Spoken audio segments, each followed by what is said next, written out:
তেনাকে তেনার মূল্যবান বয়ান করার জন্য। إن الحمد لله الذي خلق الإنسان وكرم بأشراف المخلوقات فسبحان الذي علم بالقلم علم الإنسان ما لم يعلم نستعينه ونستغفره ونتوب إليه ونعوذ بالله من شرور أنفسنا ومن سيئات أعمالنا من يهد الله فهو المهتدي ومن يضلل فأولئك هم الخاسرون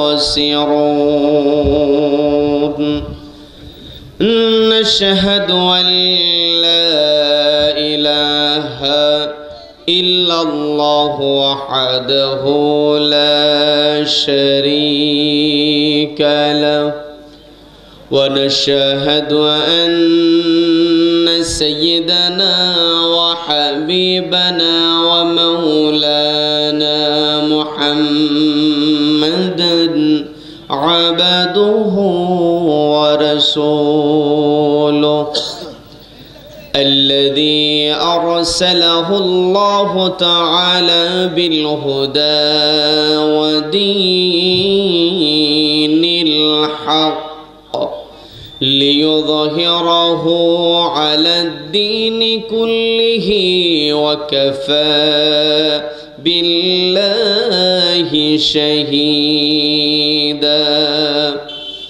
وداعيا إلى الله بإذنه وسراجا وقمرا منيرا فقد قال الله تعالى في كلامه المجيد وفرقانه الحميد সবাই পড়ুন আউযু বিল্লাহি মিনাশ শাইতানির রাজীম বিসমিল্লাহির রাহমানির রাহিম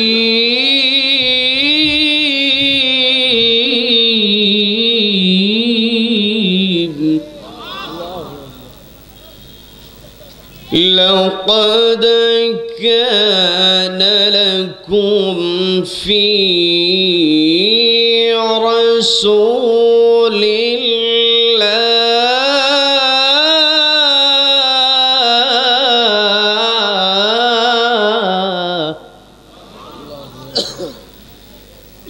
في رسول الله أسوة حسنة لمن كان يرجو الله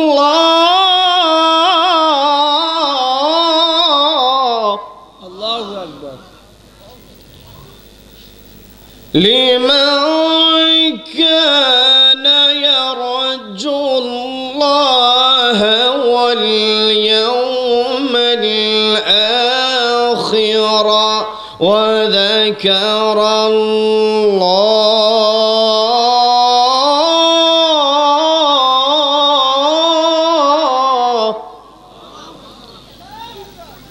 وذكر الله كثيرا بسم الله الرحمن الرحيم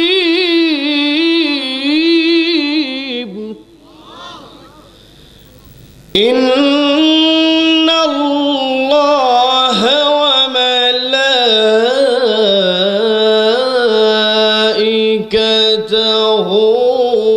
يصلون على النبي يا أيها الذين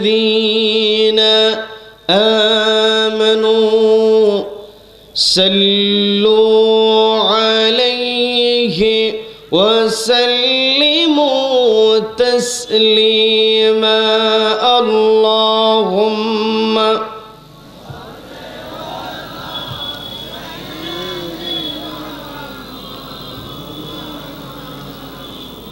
وعلى آله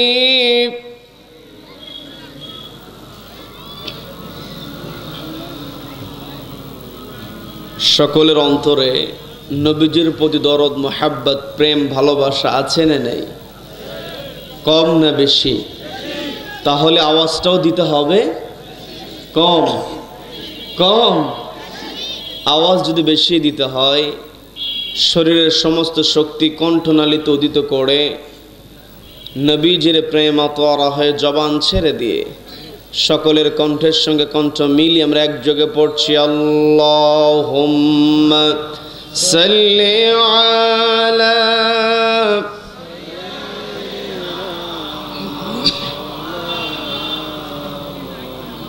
ওয়া আলা আলি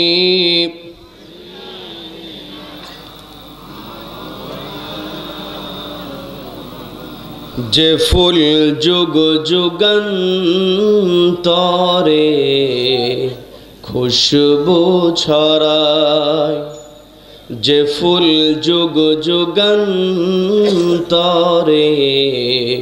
খুশবু ছড়ায়, এঁকেছি সে ফুল মোরা, এঁকেছি সে ফুল মোরা মনেরি কাবাই, যে ফুল যুগ যুগান্তরে খুশবু ছড়ায়। আল্লাহুম্মা সাল্লি আলা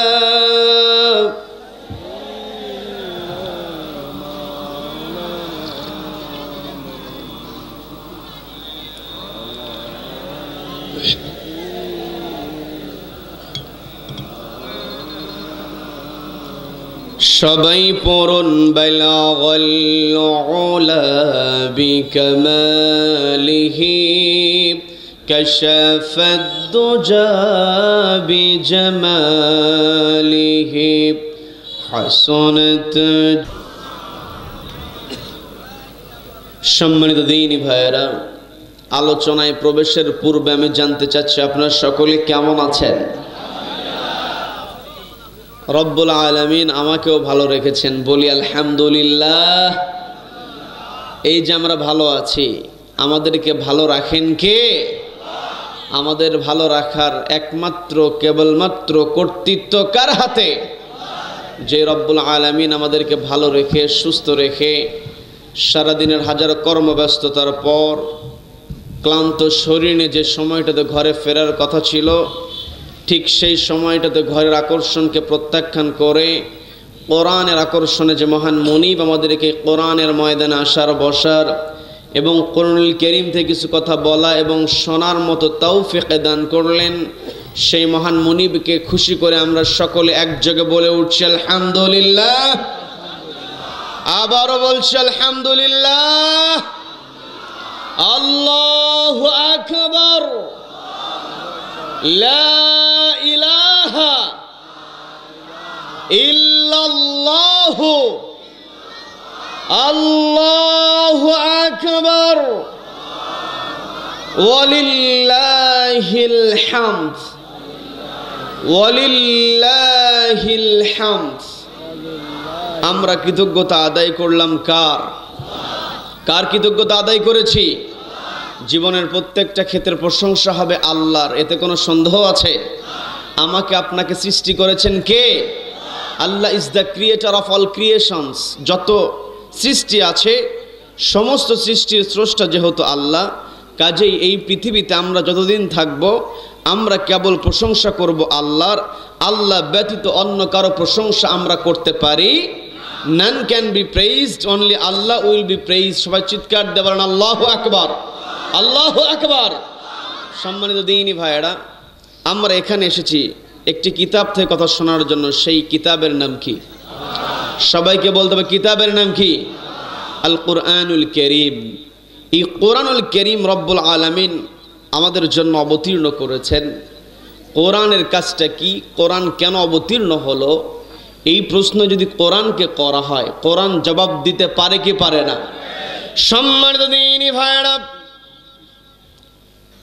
কোরআনুল কারীম সুন্দর করে জানিয়ে দিচ্ছে, কিতাবুন আনজালনাহু ইলাইকা লিতুখরিজান নাসা মিনাল যুলুমাতি ইলান নূর।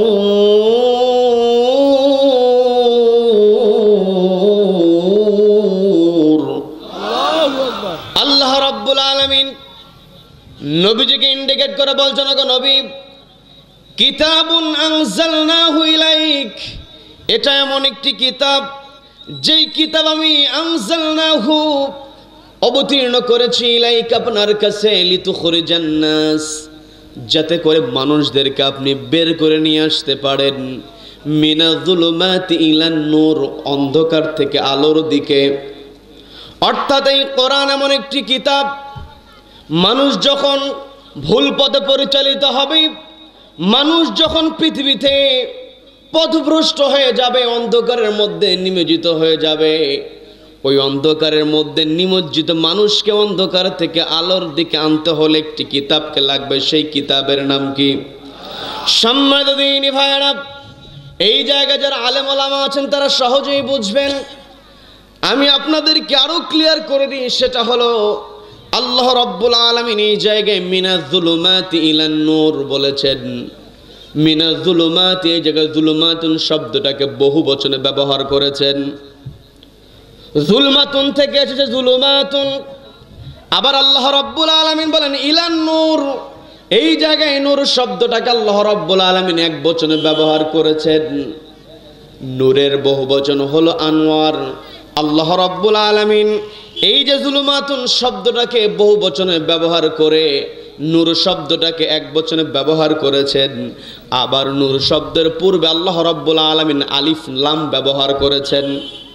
এখানে আরবি ব্যাকরণ যারা ভালো বোঝেন, আলিফ লাম দ্বারা ডেফিনিট বোঝানো হয়, নির্দিষ্ট বোঝানো হয়। ইংরেজিতে আমরা যারা পারদর্শী, ইংরেজি যারা বোঝেন, নির্দিষ্ট বোঝানোর জন্য তার শুরুতে দা শব্দ ব্যবহার করা হয়। এই দা শব্দ দ্বারা বোঝানো হয় নির্দিষ্ট একটাকে নির্দিষ্ট বোঝানোর জন্য। আর আল্লাহ রাব্বুল আলামিন এই জায়গাতে আলিফ লাম দ্বারা শুধুমাত্র কোরআনকে একমাত্র আলো বুঝিয়েছেন। আর যুলুমাতুন দ্বারা আল্লাহ বুঝিয়েছেন পৃথিবীতে কোরআন ছাড়া যত পথ থাকবে, অনেক পথ থাকবে, অনেক মত থাকবে, সমস্ত মত পথগুলো হলো অন্ধকার, একমাত্র হলো কোরআন আলো। কথা বলেন ঠিক কিনা? এই কোরআনের সংস্পর্শে আমাকে আপনাকে আসতে হবে। এই কোরআন আমার আপনার মানতে হবে। আমার চেয়ারম্যান সাহেব আপনাদের এলাকার সুন্দর কথা তিনি বলেছেন। তিনি একটা কথা বলেছেন, যুবকদেরকে এগিয়ে আসতে হবে। যুবকেরা যদি সমাজের মধ্যে সচেতন হয়ে যায়, যুবকরা সমাজটাকে পরিবর্তন করতে পারে, এতে কোনো সন্দেহ আছে নাকি? নবীজি ও সাহাবীদের মধ্যে যখন উপদেশ দিতেন, নবীজি অ্যাড্রেস করতেন, যুবকদেরকে ডাক দিতেন আলাদা করে, উসিকুম বিশাবাব। নবীজি বলতেন, আমি সাহাবী, আমার যুবকদেরকে, আমি যুবক সাহাবীদেরকে, তোমাদেরকে আমি অর্ডার করছি, তোমাদেরকে নসিহত করছি, তোমাদেরকে উসিকুম, আমি তোমাদেরকে উপদেশ দিচ্ছি। তার মানে এখানে যারা মুরব্বী আছেন আপনারা বুঝবেন, আপনারা হলেন যুবকদের জন্য ছাতার মতো। কি কথা বলেন? যুবকদেরকে সঠিক পথে পরিচালিত করার জন্য মুরব্বীদেরকে পৃষ্ঠপোষকতার ভূমিকায় থাকতে হয়। আর সমাজের মধ্যে অন্ধকার দূর করতে হলে, এই সমাজের মধ্যে ন্যায় প্রতিষ্ঠা করতে হলে জুলুমাতুন, এই জায়গায় শুধুমাত্র অন্ধকার অর্থ হবে না। এই জায়গায় জুলুমাতুন মানে জুলুমের অর্থ যদি আমরা নেই, এই কোরআনটাকে আল্লাহ রাব্বুল আলামিন অবতীর্ণ করেছেন যেই জায়গায় জুলুম থাকবে সেই জুলুমটাকে দূর করার জন্য। কথা বলেন ঠিক কিনা? এই কোরআনে যত কথা আছে প্রত্যেকটা কথা হয় জুলুমের বিরুদ্ধে, মাজলুমের পক্ষে। কি কথা বলেন? কি কথা বলেন? নবী যখন পৃথিবীতে আগমন করেছিলেন ওই যুগটাকে বলা হয় আইয়ামে জাহিলিয়াতের যুগ, অন্ধকারের যুগ, অজ্ঞতার যুগ। যেই সময়টাতে মানুষের নিজেদের কোনো অধিকার ছিল না, জোর যার মুল্লুক তার ছিল। কথা বলেন ঠিক কিনা? এই জোর যার মুল্লুক তার এই পরিবেশটাকে পাল্টিয়ে আমাদের সমাজে ন্যায় এবং ইনসাফ কায়েম করতে হবে। কথা বলেন ঠিক কিনা? সমাজে যদি আমরা ন্যায় এবং ইনসাফ কায়েম করতে চাই তাহলে আমাদের সামনে রাখতে হবে কোরআনকে, সামনে রাখতে হবে কোরআনকে, আমাদের মানতে হবে। আর কোরআনকে যদি আমরা মানতে চাই তাহলে আমাদেরকে কোরআনওয়ালা হতে হবে। কোরআনওয়ালা যদি আমরা হই, রসুলের আদর্শ আমাদেরকে বাস্তবায়িত করতে হবে বাস্তব জীবনে। শুধু এক কান দিয়ে আলোচনা শুনলাম, আরেক কান দিয়ে বের করে দিলাম। সামিয়ানার নিচে যতক্ষণ আসি ততক্ষণ আল্লাহকে ভয় করি, আল্লাহর জিকির করি। সামিয়ানা থেকে বের হয়ে যাওয়ার পরে যদি আমি এখান থেকে শিক্ষা নিতে না পারি তাহলে নবীজির আদর্শ কোরআনওয়ালা আমরা কখনো হতে পারবো?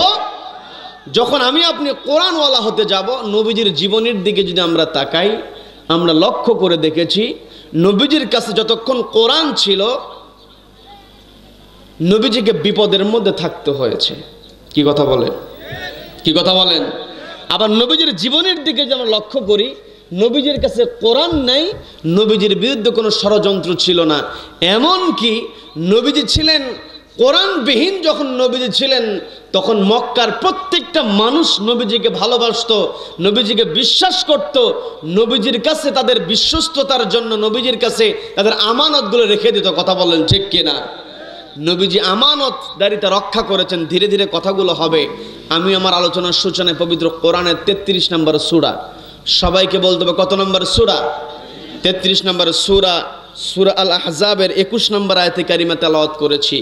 এই আয়াতকে সামনে রেখে কিছু কথা রব্বুল আলামিন আমাদেরকে আমল করার নিয়ত বলার এবং শোনার তৌফিক দান করুন। বলেন আমিন, বলেন আমিন। সম্মানিত দিনী ভাইরা, আল্লাহ রাব্বুল আলামিন স্পষ্টভাবে আমাদেরকে ইন্ডিকেট করে বললেন, আমাদেরকে দায়িত্ব দিয়ে বললেন, লাকাদ কানা লাকুম ফি রাসূলিল্লাহি উসওয়াতুন হাসানাতুল লিমান কানা ইয়ারজুল্লাহা ওয়াল ইয়াওমাল আখিরা ওয়া যাকারাল্লাহ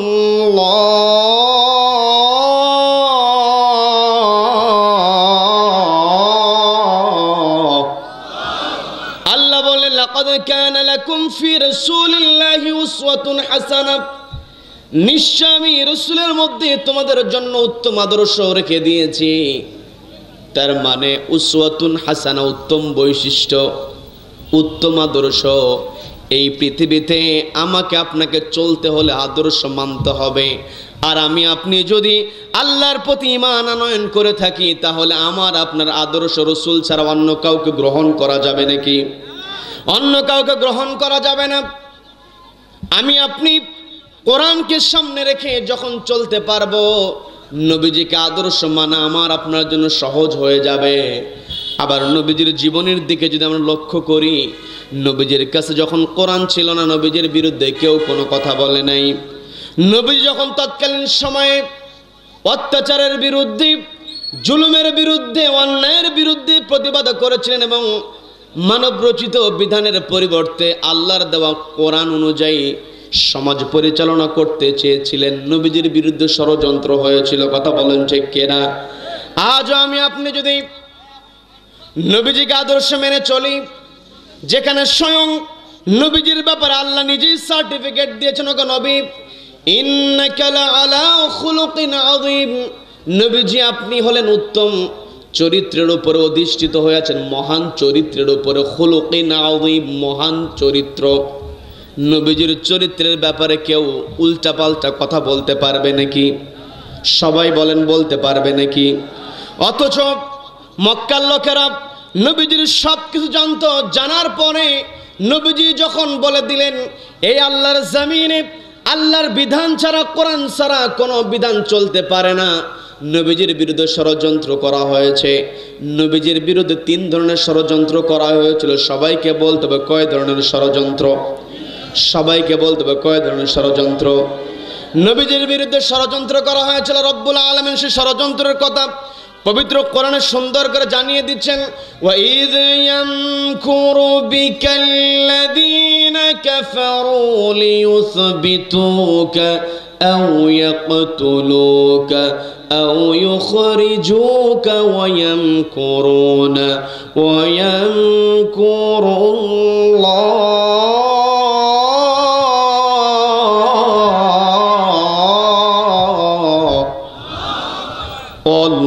আল্লাহু খায়রুল মাকিরিন।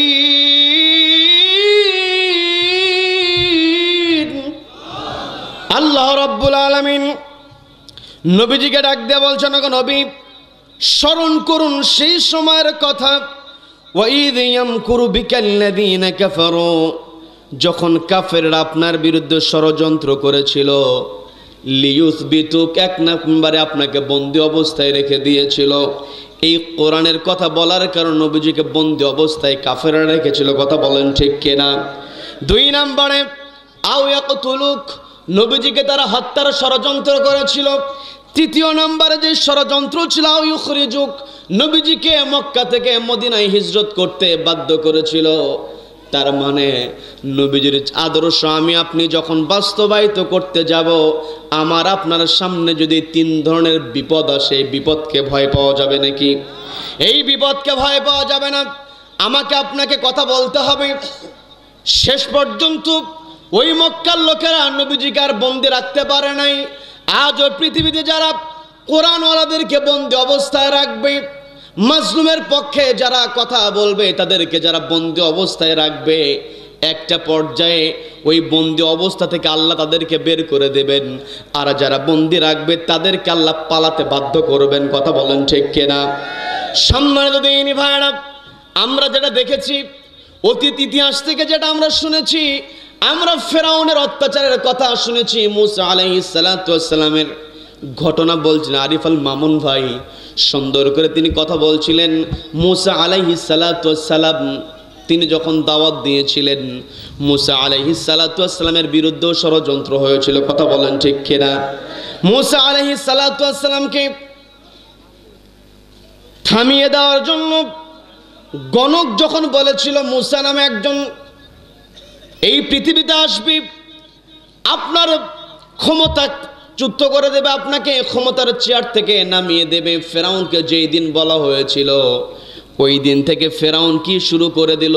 যেই ঘরে ছেলে সন্তান জন্ম নেয়, সেই ঘরে ছেলে সন্তানকে ঘর থেকে টান দিয়ে বের করে হত্যা করেছিল, কথা বলেন ঠিক কিনা? সন্তান হত্যা করেছে, লক্ষ লক্ষ সন্তান হত্যা করেছে। তার মানে যারা জালিম হবে, যারা অন্ধকারের মধ্যে থাকবে, এরা তাদের নিজের চেয়ার টিকিয়ে রাখার জন্য মানুষ মারতে তারা দ্বিধা করবে না। কিন্তু যখন তারা সীমা অতিক্রম করবে, ওই নমরুদ যখন সীমা অতিক্রম করেছিল, নমরুদকে আল্লাহ রাব্বুল আলামিন দুনিয়া থেকে বিদায় করেছিলেন, তেমন কোনো অস্ত্র ব্যবহার করেন নাই, ল্যাংড়া মশা দিয়ে, কথা বলেন ঠিক কিনা? সামান্য ল্যাংড়া মশা দিয়ে নমরুদকে আল্লাহ রাব্বুল আলামিন দুনিয়া থেকে বিদায় করলেন। এই জায়গা থেকে আমার আপনার একটা শিক্ষা আছে। আমার আপনার যে শিক্ষা, সেটা হলো, আল্লাহ যদি চাইতেন নমরুদকে মারার জন্য বড় বাহিনী প্রেরণ করতে পারতেন, কিন্তু আল্লাহ রাব্বুল আলামিন কোনো বড় বাহিনী ব্যবহার করলেন না, ল্যাংড়া মশা ব্যবহার করলেন। এর দ্বারা আল্লাহ বুঝিয়েছেন ইন্নাকা আলা কুল্লি শাইইন কাদির, আল্লাহ হলেন সকল বিষয়ে সর্বময় ক্ষমতার অধিকারী, কথা বলেন ঠিক কিনা? আল্লাহ চাইলে একেবারে কম শক্তি দিয়ে মানুষকে নাস্তানাবুদ করতে পারে, কথা বলেন ঠিক কিনা? এই যে 4 থেকে 5 বছর আগে গোটা দুনিয়া স্থবির হয়ে গিয়েছিল, করোনা নামক একটা ভাইরাসের আতঙ্কে, যে ভাইরাসটা কেউ দেখতে পারে না মাইক্রোস্কোপ ছাড়া, কথা বলেন ঠিক কিনা? অদৃশ্য শক্তি দিয়ে আল্লাহ রাব্বুল আলামিন ক্ষমতা বুঝাতে পারেন। আবার আমাদের দেশে দীর্ঘ 15টা বছর যেই জুলুম নির্যাতন হয়েছে, প্রত্যেকটা জায়গায় এমন করে তারা লোক সেট করেছিল, তাদের প্রত্যেকটা জায়গাতে যাচাই বাছাই করে তাদের লোক নিয়োগ দিয়েছিল, সব জায়গাতে তাদের লোক দিয়ে তারা পরিবেষ্টিত করে রেখে দিয়েছিল। কিন্তু রব্বুল আলামিন এমন পরিকল্পনা করলেন, নিরস্ত্র ছাত্র জনতাকে সামনে দিয়া একেবারে ক্ষমতার চেয়ার থেকে নামায় দিয়েছেন, কথা বলেন ঠিক কিনা? এগুলো আমার আপনার জন্য শিক্ষা। আমি এই জন্য বললাম, এই পৃথিবীতে আমি আপনি যে আদর্শ গ্রহণ করব, যে আদর্শ গ্রহণ করি না কেন, ওই আদর্শ যদি নবীজির আদর্শের সঙ্গে মিলে না যায়, ওই আদর্শ কখনো টেকসই হতে পারে না। আর নবীজির আদর্শ যাদের সঙ্গে থাকে, তাদেরকে যত অত্যাচার করা হোক না কেন, যত জুলুম করা হোক না কেন, তাদেরকে কখনো কেউ দুনিয়া থেকে নিশ্চিহ্ন করতে পারে না, কথা বলেন ঠিক কিনা? সম্মানিত দিনী ভাইয়েরা, যে কথায় ছিলাম, আল্লাহ বললেন, লাকাদ কানা লাকুম ফি রাসূলিল্লাহি উসওয়াতুন হাসানাহ, নবীজিকে তোমাদের জন্য আমি উত্তম আদর্শ বানিয়ে দিয়েছি। উত্তম চরিত্রের অধিকারী নবীজির আদর্শ হলো উসওয়াতুন হাসানা। এই নবীজির উসওয়ায়ে হাসানা তোমাদেরকে অর্জন করতে হবে, তোমাদের ভিতরে নিয়ে আসতে হবে। আমি আপনি পৃথিবীতে এসেছি, পৃথিবীতে আমার আপনারা যত সম্পদ থাকুক না কেন, যত বড় চেয়ার থাকুক না কেন, যত বড় ক্ষমতার অধিকারী আমি আপনি হই না কেন, এই পৃথিবী ছেড়ে একদিন আমাকে আপনাকে যেতে হবে, কথা বলেন ঠিক কিনা? এই পৃথিবীতে আমরা কেউ থাকতে আসি নাই, এই পৃথিবীতে আমরা কেউ থাকতে আসি না, আমাকে আপনাকে এই দুনিয়া ছেড়ে চলে যেতে হবে। এই দুনিয়াতে তারাই সফল যারা কোরআনকে সঙ্গে রাখতে পেরেছে, কারণ যাদের সঙ্গে কোরআন আছে তারা কখনো অসম্মানিত হয় না, তারা কখনো অপমানিত হয় না, কথা বলেন ঠিক কিনা?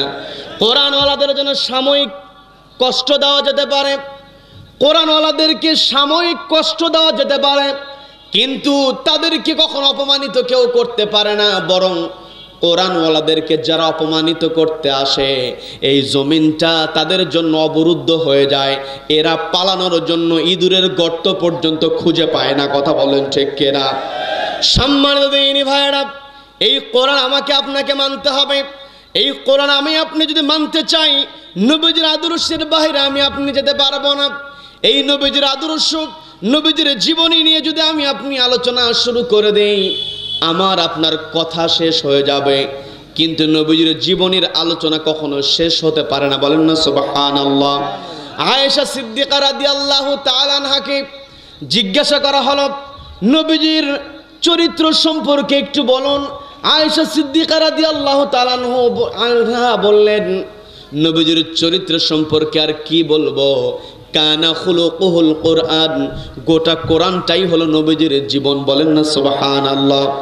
গোটা কোরআনটাই হলো নবীজির চরিত্র। নবীজির চরিত্রের দিকে যদি আমরা তাকাই, আর নবীজির চরিত্রের যেই গুণাবলী ছিল, যে বৈশিষ্ট্য ছিল, এই বৈশিষ্ট্য যদি আমি আপনি আমার আপনার বাস্তব জীবনে বাস্তবায়িত করতে চাই, তাহলে আমাদেরকে এক নম্বরে যেই বৈশিষ্ট্যটা অর্জন করতে হবে, সেটা হলো আমাকে আপনাকে সত্যবাদী হতে হবে, কথা বলেন ঠিক কিনা?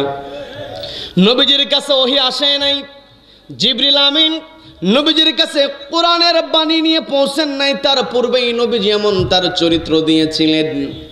তৎকালীন সময়ে নবীজির যারা প্রতিবেশী ছিল, তারা নবীজিকে আল আমিন আস-সাদিক উপাধি দিয়েছিল। কিন্তু বড় দুঃখ নিয়ে, বড় কষ্ট নিয়ে বলতে হয়, আজকে আমরা নামের সামনে মুহাম্মদ লাগিয়েছি, কিন্তু গোটা দিনের মধ্যে সত্য কথার চাইতে মিথ্যা কথাই আমরা বেশি বলি, কথা বলেন কি? কথা বলেন। আমার দেশে আমরা লক্ষ্য করি, যার চেয়ার যত বড় হয়, অধিকাংশ ক্ষেত্রে তার মিথ্যাও তত বড় হয়, কি কথা বলেন? কিন্তু যেই চেয়ারে বসলো, ওই ব্যক্তির কাছে যদি কোরআন থাকে, যত বড় কঠিন সিচুয়েশন হোক না কেন, জীবন চলে যাবে, তবুও মিথ্যা কথা বলবে না, কথা বলেন ঠিক কিনা? মিথ্যা যদি আমি আপনি দূর করতে চাই, আমার আপনার অভ্যাস যদি সত্যবাদী, নিজেকে সত্যবাদী বানাতে চাই, তাহলে আমাকে আপনাকে কোরআনের কাছে আসতে হবে। আর কোরআন আমার আপনার বাস্তব জীবনে বাস্তবায়িত করতে হলে নবীজির আদর্শের বাহিরে যাওয়ার কোনো উপায় নেই। নবীজি ওহী প্রাপ্ত হলেন না, তার পূর্বেই তাকে আল আমিন আস-সাদিক উপাধি দেওয়া হলো। নবীজির 2 নম্বরে যে বৈশিষ্ট্য ছিল, নবীজি ছিলেন আমানতদার। কেমন আমানতদার ছিলেন একটু বোঝার চেষ্টা করবেন। পর্দালের মা বোনেরা শুনছেন, মা আপনাকে দৃষ্টি আকর্ষণ করে বলছি, ছোট্ট ছোট কাছ থেকে সবার আগে শেখে। মা যেমনটা করে সন্তান মাকে দেখে তেমনটাই করার চেষ্টা করে। কি কথা বলেন? কি কথা বলেন? মা আপনি যদি পরিবারের সত্য কথা বলেন, মিথ্যার ব্যাপারে যদি আপনি কঠোর হন, আপনার সন্তান সত্যবাদী হবে। আর আপনি যদি পারিবারিক জীবনে মিথ্যা কথা বলেন, কৌশল অবলম্বন করেন, আপনার সন্তান আপনার কাছ থেকে মিথ্যা কথা বলা শিখবে। কাজেই আপনাকে সচেতন হতে হবে। মা আপনাকে আমানতদার হতে হবে, আপনাকে নামাজি হতে হবে।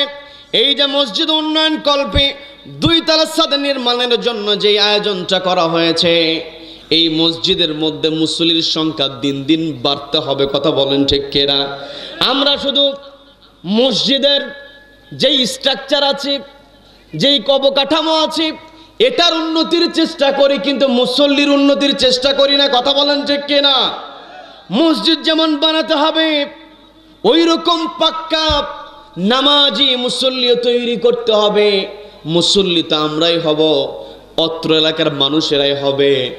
মুরব্বী শুরুতে একটা কথা বলেছেন, কথাটা আমার অনেক ভালো লেগেছে। মুরব্বী বলেছিলেন, শুরুতেই যে কথা বলেছেন, আপনারা মার্ক করেছেন কিনা আমি জানি না, আমি লক্ষ্য করে তার কথা শুনছিলাম।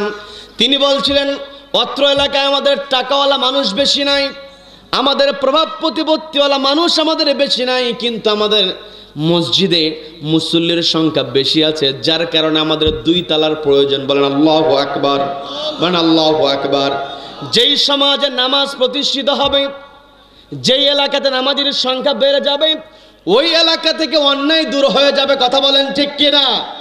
সম্মানিত দিনী ভাইয়েরা, নবীজির জীবনের দিকে যদি আমরা লক্ষ্য করি, নবীজি তার আমানতদারিতার সর্বোচ্চ দৃষ্টান্ত নবীজি দিয়েছেন। ও আমার পর্দালের মা বোনেরা, কানটা একটু খাড়া করে শুনবেন। আপনাদেরকে দৃষ্টি আকর্ষণ করে যে কথাটা আমি বলতে নিয়েছিলাম, সেটা হলো নবীজির 1 নম্বর বৈশিষ্ট্য ছিল নবীজি সত্যবাদী ছিলেন। মা আপনাকে সত্যবাদী হতে হবে। আপনার সত্যবাদিতায় উদ্বুদ্ধ হয়ে আপনার সন্তান সত্যবাদী হবে। আপনাকে আমানতের ব্যাপারে সচেতন হতে হবে। আপনার সচেতনতা দেখে আপনার সন্তান আপনার কাছ থেকে শিখবে। আবার যদি নবীজির এই কোরআনের দাওয়াতের জিন্দেগি নিয়ে আমরা কথা বলি, তাহলে দেখা যায় শুরুর দিকে নবীজির অবস্থা খুবই করুণ ছিল।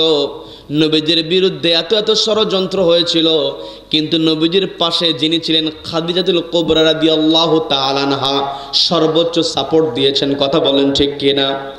মা আপনাকে খাদিজার মতো হতে হবে। আপনার স্বামীকে সত্যবাদী হওয়ার জন্য, আপনার স্বামীকে আমানতদার হওয়ার জন্য সর্বোচ্চ প্রেরণা আপনাকে দিতে হবে। কথা বলেন ঠিক কিনা? সম্মানিত দিনী ভাইয়েরা, আমরা যে কথা শুনছিলাম, নবীজি ছিলেন আমানতদার। আপনারা ঘটনা জানেন, আমি ঘটনা বলবো না, শুধু বোঝানোর জন্য বলছি। নবীজির বিরুদ্ধে যখন ষড়যন্ত্র হয়েছিল, 1 নম্বর ষড়যন্ত্র, নবীজিকে তারা বন্দি অবস্থায় রেখে দিয়েছিল। একটা পর্যায়ে বন্দি অবস্থায় রাখতে পারে না, দ্বিতীয় পর্যায়ে তাকে হত্যা করার জন্য পরিকল্পনা করা হলো। যখন হত্যা করার পরিকল্পনা করা হয়েছে, আল্লাহ রাব্বুল আলামিন নবীজিকে অর্ডার দিলেন, গো নবী, আপনি আর এই মক্কায় থাকতে পারবেন না, আপনাকে মক্কা থেকে মদিনায় হিজরত করতে হবে। আও ইউখরিজুক, আপনাকে মক্কা থেকে বের হয়ে যেতে হবে। আজকে রাতে আপনি রওনা দিয়ে দেন। আমার কথায় বিরক্ত হচ্ছেন নাকি? বিরক্ত হচ্ছেন? আলোচনা চলবে? চলবে। কতক্ষণ? সারা রাত। সারা রাত বক্তা কাত, ঘড়ির দিকে দেখেন, আপনি চালাই যাবেন। সারা রাত যদি কথা বলে, বক্তা কাত হোক আর সোজা থাকুক। কোরআন এমন একটি কিতাব, এই পৃথিবী যতদিন আছে, পূর্ব দিগন্ত থেকে সূর্য উদিত হয়ে পশ্চিম আকাশে যতদিন পর্যন্ত অস্ত যাবে, ততদিন এই পৃথিবীতে কোরআনের কথা হবে। কোন কোরআন বিদ্বেষী কোরআনকে থামাতে পারবে না। কারা কারা রাজি আছেন এই মতের পক্ষে? 2 হাত উঁচু করে আল্লাহকে দেখা। তাকবীর দেওয়ার কেউ নাই? নারে তাকবীর, নারে তাকবীর। আল কোরআনের আলো, আল কোরআনের আলো, ঘরে বাইরে জালো, ঘরে বাইরে জালো, সব জায়গাতেই জালো, সংসদে জালো। নারে তাকবীর। আল্লাহ আমাদের সকলকে কবুল করেন, বলে না আমিন, বলে না আমিন।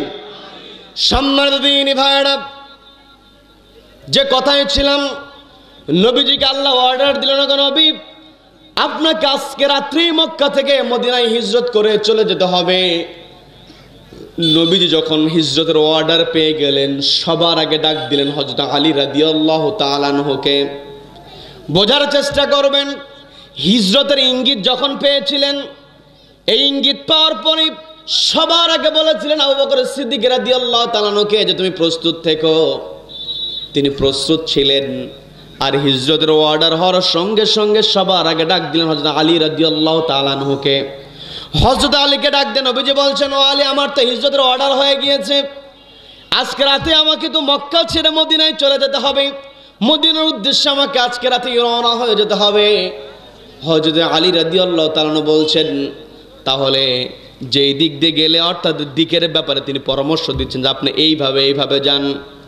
এই কথা বলার পরে নবীজি বলছেন, ও আলী, তোমার কাছ থেকে আমি এই পরামর্শের জন্য তোমাকে ডাকি নাই, তাহলে আমাকে কেন ডেকেছেন? নবীজি বলছেন, এই মক্কার লোকেরা আমাকে সহ্য করতে পারে নাই, এই মক্কার লোকেরা আমাকে হত্যা করার পরিকল্পনা করেছে, আমাকে বন্দি অবস্থায় রেখে দিয়েছে, আমাকে কষ্ট দিয়েছে।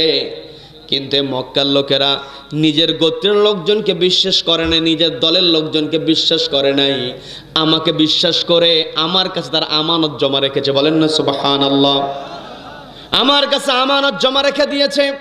এই আমানতগুলো যদি আমি বুঝিয়ে না দিয়ে মক্কা থেকে মদিনায় চলে যাই, তাহলে আমি তো আমানতের খেয়ানতকারী হয়ে যাব। ওগো আলী, তুমি আগামীকালকে সূর্যোদয়ের পরে এই মক্কার লোকেরা যে আমানত আমার কাছে রেখে দিয়েছে, সকালবেলা এগুলো বুঝিয়ে দেবে। বলেন না সুবহানাল্লাহ। একটু কল্পনা করেন, যদি এই ঘটনা আমার আপনার ক্ষেত্রে ঘটে, এলাকার মানুষ আমাকে আপনাকে যদি গ্রাম ছাড়া করে, আর গ্রামের লোকদের কোনো আমানত মূল্যবান কিছু যদি আমার আপনার কাছে থাকে, আমি আপনি চিন্তা করব কিসের সম্পদ ফেরত দিব, যে এলাকার মানুষের আমাকে থাকতে দিল না, এগুলো নিয়ে আমি আপনি চলে যাব। কথা বলেন ঠিক কিনা? কি কথা বলেন? কিন্তু নবীজি কি প্রমাণ দিয়েছেন? আমানতদারদের প্রকৃষ্ট উদাহরণ দিয়েছেন। নবীজি সবসময় আমানতের ব্যাপারে সচেতন ছিলেন। আমার আপনার আমানতের ব্যাপারে সচেতন থাকতে হবে। আমি আপনি যদি আমানতের ব্যাপারে সচেতন হতে পারি, তাহলে পৃথিবীতে শান্তি চলে আসবে। আল্লাহ রাব্বুল আলামিন পবিত্র কোরআনে আমাদেরকে আমানতের ব্যাপারে অর্ডার দিয়েছেন। কথা বলেন ঠিক কিনা? আল্লাহ রাব্বুল আলামিন স্পষ্ট জানিয়ে দিলেন, ইন্নামা ইয়া'মুরুকুম বিল আদলি ওয়াল ইহসান। প্রত্যেকটা জুমার দিনে ইমাম সাহেব কি করে, সানে খুতবাতে বলে থাকে, ইন্নাল্লাহা ইয়া'মুরু বিল আদলি ওয়াল ইহসান। এই কথা বলে। আবার পবিত্র কোরআনে অন্যত্র আছে, ইন্নাল্লাহা ইয়া'মুরুকুম আন তুআদ্দুল আমানাতি ইলা আহলিহা। ইন্নাল্লাহা ইয়া'মুরুকুম আন তুআদ্দুল আমানাতি, তোমরা আমানত আদায় করবে, ইলা আহলিহা, যার যে আমানত আছে যথাযথ জায়গায় তোমরা সেটা বুঝিয়ে দেবে। এই যে চেয়ারে বসেছি, এই চেয়ারে বসে আমি সামনে কোরআন রেখেছি, আমার কাছে এখন এই সময়টা আমানত হিসেবে এসেছে। আমার দায়িত্ব হলো সর্বোচ্চ চেষ্টা দিয়ে আপনাদেরকে বোঝানো। কথা বলেন ঠিক কিনা? এই চেয়ারে বসেছি, যদি এই চেয়ারটা কোনো বিচার করার ক্ষেত্রে বসে যায়, ওই বিচারকের ওই চেয়ারটা শুধুমাত্র তার বসার চেয়ার থাকে না, ওটা হয়ে যায় আল্লাহর কাছে বসার একটা সুযোগ। বলেন আল্লাহু আকবার। কারণ আল্লাহ রাব্বুল আলামিন কিয়ামতের কঠিন ময়দানে যখন বিচার ফয়সালা হয়ে যাবে, যারা ন্যায় বিচারক হবে তাদেরকে আল্লাহ রাব্বুল আলামিন আলোর চেয়ার দিবেন তার সঙ্গে বসার জন্য। বলেন না সুবহানাল্লাহ। তার মানে এই পৃথিবীতে সবচাইতে বড় আমানত হলো চেয়ারের আমানত, নেতৃত্বের আমানত। আজকে সমাজের মধ্যে যারা নেতৃত্ব দেয়, ওই চেয়ারে বসে যদি আমানতদারিতার কথা স্মরণ করে সমাজের মধ্যে কোনো অন্যায়কারী জায়গা পাবে না। কথা বলেন ঠিক কিনা? কিন্তু বড় দুঃখ নিয়ে বলতে হয়, আজকে চেয়ারে বসার পরে সবার টার্গেট থাকে কেমন করে নিজের পকেটটাকে ভারী করা যায়। কথা বলেন ঠিক কিনা? কিন্তু যতই আমি আপনি পকেটটাকে ভারী করি না কেন, এই পৃথিবীতে যেই দিন আমি আপনি আগমন করেছি, ওই আগমনের সময় আমার আপনার শরীরে কোনো পোশাক ছিল না। আবার যেই দিন পৃথিবী ছেড়ে চলে যাব, আমাকে আপনাকে পোশাক পরিয়ে দেওয়া হবে, সেই পোশাকের কোনো পকেট থাকবে নাকি? কোনো পকেট তো দূরের কথা, সেলাই পর্যন্ত থাকবে না। তার মানে এই পৃথিবীতে আমি আপনি যেটাই আমার আপনার অ্যাকাউন্টে জমা করি না কেন, সব কিছু ছেড়ে আমাকে আপনাকে চলে যেতে হবে। আর কোন কাজ কিভাবে করেছি, বৈধ করলাম না অবৈধ করলাম, কিরামান কাতিবিনা ইয়ালামুনা মা তাফআলুন, কিরামান কাতিবিন সব কিছু লিখছে। তো কোনো সন্দেহ আছে নাকি? শুধু লিখছে তা নয়, আমার আপনার সমস্ত কাজকর্মগুলো আল্লাহ ভিডিও করছেন। সন্দেহ আছে নাকি? সন্দেহ আছে? পবিত্র কোরআন খোলেন, পবিত্র কোরআনের 17 নম্বর সূরা বানী ইসরাঈল আল্লাহ রাব্বুল আলামিন সুন্দর করে বলছেন, ওয়া কুল্লা ইনসানিন আলজামনাহু তায়রাহু ফি উনুকিহি ওয়া নুখরিজু লাহু ইয়াওমাল কিয়ামাতি কিতাবান ইয়ালকাহু মানশুরা।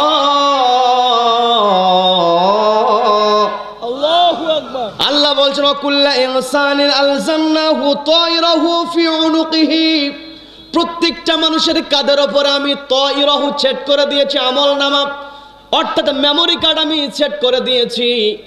আমার আপনার কাঁধের উপরে সবার মেমোরি কার্ড আছে। আল্লাহ বলছেন, অনুখরিজু লাহু, আমি বের করব ইয়াউমাল কিয়ামতি, কিয়ামতের দিনে, অর্থাৎ কিয়ামতের দিনে আমার আপনার কাঁধের উপরে যে মেমোরি কার্ড আছে, মেমোরি কার্ডটা আল্লাহ বের করে তুলে ধরবেন। সব কর্মগুলো তুলে ধরানো হবে, কোথায় কি করেছি।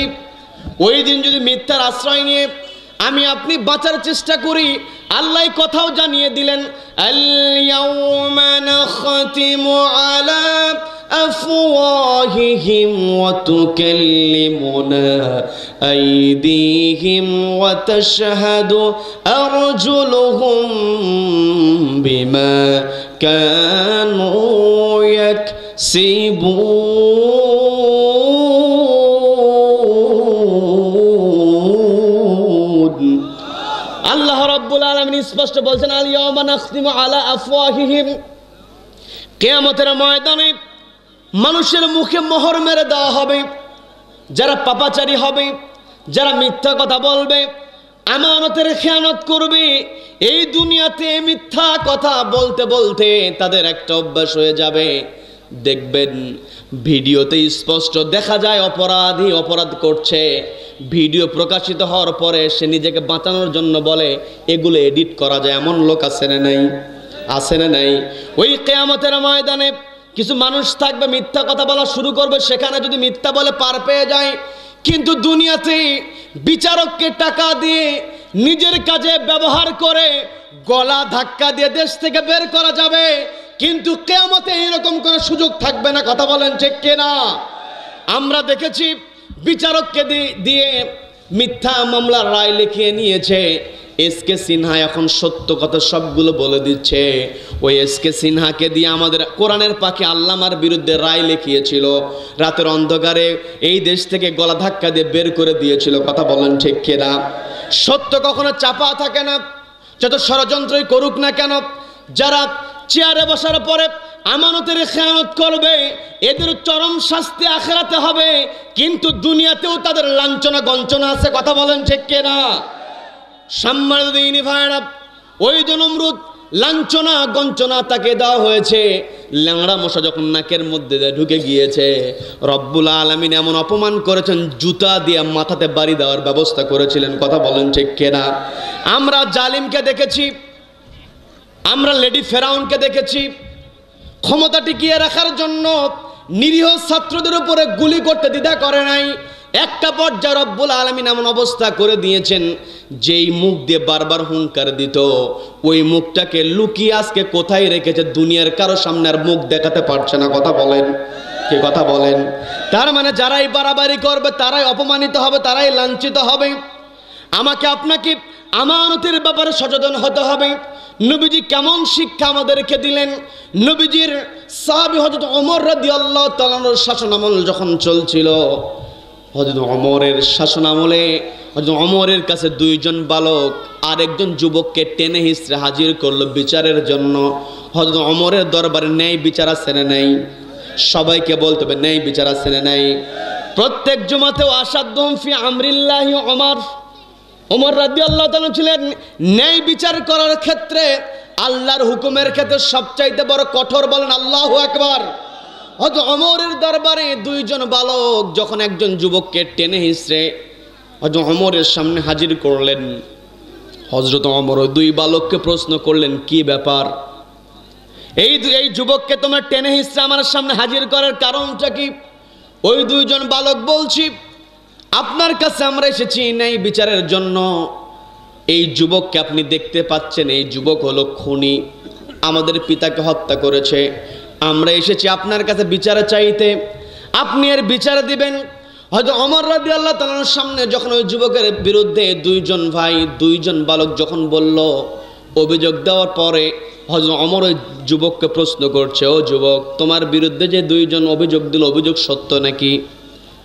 প্রশ্ন করার সঙ্গে সঙ্গে ওই যুবক বলছে, হ্যাঁ, আমি এদের পিতাকে হত্যা করেছি। খেয়াল করে দেখবেন, যখন কোনো অপরাধীকে তার অপরাধের ব্যাপারে জিজ্ঞাসা করা হয়, অপরাধী সত্য যখন স্বীকার করে, তার ভিতরে কিন্তু একটা ভয় কাজ করে, ভালোভাবে কথা বলতে পারে না। কিন্তু হযরত ওমর দেখলেন, যেই যুবককে আমি প্রশ্ন করলাম, যুবক তো একেবারে বলিষ্ঠ কণ্ঠে বলে উঠল, হ্যাঁ, এদের পিতাকে আমি হত্যা করেছি, সরাসরি সত্য কথা বলে দিয়েছে। হযরত ওমর চিন্তা করলেন, আমার রাজ্যে আমি তো হত্যার বদলে হত্যার বিধান জারি রেখেছি, কারণ হত্যার বদলে হত্যা কোরআনের মধ্যে অর্ডার দিয়েছেন কে? সবাইকে বলতে হবে, কে অর্ডার দিয়েছেন? আজকে আমার দেশে যদি হত্যার বদলে হত্যা এই অর্ডারটা থাকতো, আর প্রকাশ্যে বাইতুল মুকাররমের সামনে হত্যাকারীর মস্তকটাকে তার ঘাট থেকে নেমে দেওয়া হতো, তাহলে সহজে কেউ কাউকে হত্যা করতে পারতো না। কথা বলেন ঠিক কিনা?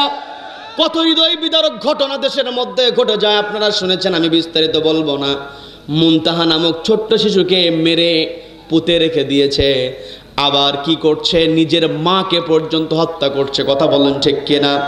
আজকে যদি হত্যার বদলে হত্যা বিধান থাকতো, তাহলে কেউ কাউকে ওই অবৈধ প্রশাসন দিয়ে সাধারণ মানুষের উপরে কেউ গুলি চালাতে পারতো না। কথা বলেন ঠিক কিনা? সম্মানিত দিনী ভাইরা, আমার আপনার দেশের মধ্যে সবচাইতে আগে যেটা নিশ্চয়তা নিয়ে আসতে হবে, সেটা হলো অবৈধভাবে কেউ যদি কাউকে হত্যা করে, ওই হত্যাকারীকে সরাসরি প্রকাশ্যে দিবালোকে সবার সামনে তার ঘাট থেকে মাথা আলাদা করতে হবে। কথা বলেন ঠিক কিনা? এটা আমি আপনি তখনই করতে পারবো যখন একটি বিধান কায়েম করব। সেই বিধানটা যেই কিতাবে আছে, সেই কিতাবের নাম কি? সবাই বলেন, কিতাবের নাম কি? সম্মানিত বন্ধুগণ, যে কথাই ছিলাম, হযরত ওমর চিন্তা করলেন, এই ছেলে হত্যার বদলে হত্যা জানার পরেও হত্যা করেছে, এরপরে আবার সরাসরি সত্য কথা বলছে, সত্য সহজে স্বীকার করে নিল। হযরত ওমর বলতেছে, তুমি যেহেতু নিজের অপরাধটাকে তুমি নিজের মুখে স্বীকার করেছ, যখন কোনো আসামি নিজেই আত্মজবানবন্দি দিয়ে দেয়, আত্মস্বীকৃত জবানবন্দি দিয়ে দেয়, নিজের মুখে যদি অপরাধ স্বীকার করে নেয়, বিচারকের কিন্তু আর তাকে জেরা করতে হয় না, আইনজীবীর তাকে আর জেরা করতে হয় না, রায় লিখতে তার আইনজীবীর অর্থাৎ বিচারকের রায় লেখার ক্ষেত্রে কিন্তু আর চিন্তা করতে হয় না, অপরাধীর স্বীকৃতি অনুযায়ী তিনি তার রায়টা লিখতে পারেন। হযরত ওমর বলতেছেন, তুমি তো তোমার অপরাধ নিজের মুখে স্বীকার করেছ, তোমার রায়টা দেওয়া তো আমার জন্য সহজ, কিন্তু আমার বড় জানতে ইচ্ছে করছে তুমি এদের পিতাকে হত্যা করার কারণটা কি? ওই যুবক বলতেছে, আমিরুল মুমিনিন, বিশ্বাস করুন, এদের পিতাকে হত্যা করার কোনো ইচ্ছা আমার ছিল না, কিন্তু আমার কাছ থেকে হত্যাকাণ্ডটা সংগঠিত হয়েছে। হযরত ওমর বললেন, তোমার ইচ্ছা ছিল না, আবার হত্যাকাণ্ড সংগঠিত হয়েছে, এটা কেমন কথা? ওই যুবক বলছি, আমি এই এলাকার মানুষ নয়, ভিনদেশি মানুষ, মুসাফির মানুষ, এই পথ অতিক্রম করছিলাম। দীর্ঘ পথ পাড়ি দেওয়ার কারণে যখন আমার শরীর ক্লান্ত হয়ে গিয়েছে, চোখে আমার ঘুম ঘুম ভাব, আমি কি করলাম, আমার জান থেকে অর্থাৎ আমার উটের উপর থেকে আমি নেমে গেলাম। নেমে গিয়ে বিশ্রাম নেওয়া শুরু করেছি। একটা পর্যায়ে আমার ঘুম গাঢ় হয়ে গিয়েছে, প্রচণ্ড ঘুমের গভীরতা। আমি আচ্ছন্ন যখন হয়েছি, ঘুম থেকে জাগলাম। জাগার পরে লক্ষ্য করে দেখি যেই উটে করে আমি এসেছি আমার বাহন যেই জায়গায় রেখেছিলাম ওই জায়গাতে আমার বাহন নাই। আমি যখন আমার বাহনটাকে দেখতে পেলাম না, ছুটোছুটি আরম্ভ করলাম, কোথায় গেল কোথায় গেল। খুঁজতে খুঁজতে গিয়ে দেখি একটা জমির পাশে আমার উটটা মৃত অবস্থায় পড়ে আছে। যখন উটটাকে আমি মৃত অবস্থায় পড়ে থাকতে দেখলাম, উটটাকে মৃত অবস্থায় পড়ে থাকতে দেখে আমি চিন্তায় পড়ে গেলাম। একেবারে কাছে গিয়ে লক্ষ্য করে দেখলাম রক্ত পড়ছে, জখম হয়ে আছে। আমি চিন্তা করলাম নিশ্চয় আমার উটটাকে কেউ না কেউ আঘাত করেছে। লক্ষ্য করে দিলাম পাশে একটা পাথর খণ্ড পড়ে আছে। আমার আর বুঝতে বাকি রইল না, কেউ না কেউ হয়তো আমার উটটাকে পাথর খণ্ড দিয়ে আঘাত করেছে। আমি খুঁজতে লাগলাম আমার উটটাকে কে হত্যা করেছে। একটা পর্যায়ে যখন জানতে পারলাম এই দুই বালকের পিতা আমার উটটাকে হত্যা করেছে, আমি তার সঙ্গে গিয়ে দেখা করে গিয়ে তাকে গিয়ে প্রশ্ন করলাম, আপনি আমার উটটাকে কেন হত্যা করেছেন? জবাব দেওয়া হলো, তোমার উট আমার ফসলের ক্ষেতের মধ্যে ঢুকে আমার ফসলের ক্ষতি করেছে। আমি তাকে বললাম, তোমার ফসলের ক্ষতি হয়েছে, তুমি উটটাকে বেঁধে রাখতে, আমার কাছ থেকে জরিমানা চাইতে, আমি তোমাকে ফসলের জরিমানা দিয়ে দিতাম। কিন্তু তুমি তো ফসলের পরিবর্তে উটটাকে হত্যা করেছো, কাজটা তোমার ঠিক হয় নাই। তুমি না জানি আমার উটটাকে কত কষ্ট দিয়েছ। দেখবেন যারা গরু ছাগল লালন পালন করে, ওই গরুর সঙ্গে ছাগলের সঙ্গে একটা মহাব্বত তৈরি হয়ে যায়। কথা বলেন ঠিক কিনা? আমরা দেখেছি কোরবানির সময় পশু বিক্রি করে দিয়েছে, 3 দিন ঠিক মতো খায় না, গরুর শোকে। কথা বলেন ঠিক কিনা? তার মানে মানুষের ভিতরে যে মানবিকতা আছে, এই মানবিকতা আমরা লক্ষ্য করেছি। ওই যুবক বলছে আমার শখের উটটাকে যখন হত্যা করেছে, আমি তাকে বললাম না জানি কষ্ট তুমি আমার উটকে দিয়েছ, কত যন্ত্রণা তুমি দিয়েছ। আমি যখন উটের ব্যথার ব্যাপারে, যন্ত্রণার ব্যাপারে কথা বললাম, তখন লোকটা আমার সঙ্গে টিটকেরি করে বলছে উটের জন্য আবার মহাব্বত, উটের আবার ব্যথা। এইভাবে যখন কথাটা বলে উঠেছে, তখন আমি আমার রাগটাকে নিয়ন্ত্রণ করতে পারি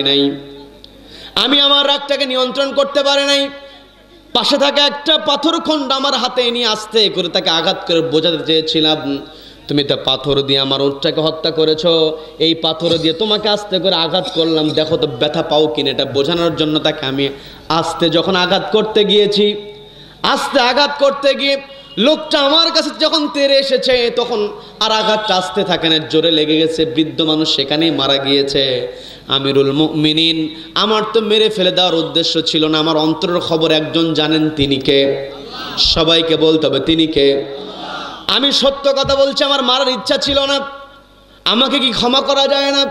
এই কথা বলার সঙ্গে সঙ্গে হযরত ওমর রাদিয়াল্লাহু তাআলা আনহু বলছেন, তুমি আমার কাছে ক্ষমা চাইছো, আমি চেয়ারের, এই রাজ্যের আমি সর্বোচ্চ চেয়ারের অধিপতি আমি হতে পারি, আমি খলিফা হতে পারি, আমি দেশ প্রধান হতে পারি, কিন্তু তোমাকে ক্ষমা করার ক্ষেত্রে এই দুইজন বালক যদি ক্ষমা না করে, আমি ওমর ক্ষমা করতে পারবো না। বলেন আল্লাহু আকবার। এটার নামই ইসলাম। কিন্তু আমরা আমাদের দেশে এমনও দেখেছি, নিজের দলের কর্মী হওয়ার কারণে রাষ্ট্রপতি ক্ষমা করে দেয়, আছে না নাই? ইসলাম থাকলে, ইসলাম যদি থাকে, ন্যায় বিচার থাকবে। ন্যায় বিচার যেখানে আছে, সেখানে একমাত্র আত্মীয় ছাড়া আর যত বড় চেয়ারের মালিক হোক না কেন, চেয়ারের অধিপতি হোক না কেন, কেউ কাউকে ক্ষমা করতে পারবে না। কথা বলেন ঠিক কিনা? সম্মানিত বন্ধুগণ, হযরত ওমর রাদিয়াল্লাহু তাআলা বলছেন, তোমাকে ক্ষমা করার এখতিয়ার আমার নাই। এই দুইজন বালক যদি তোমাকে ক্ষমা করে, তবেই তোমাকে ক্ষমা করা হবে। দুইজন বালককে যখন বলা হলো, যুবকটা মনে হলো সত্যবাদী, যুবককে ক্ষমা করে দাও।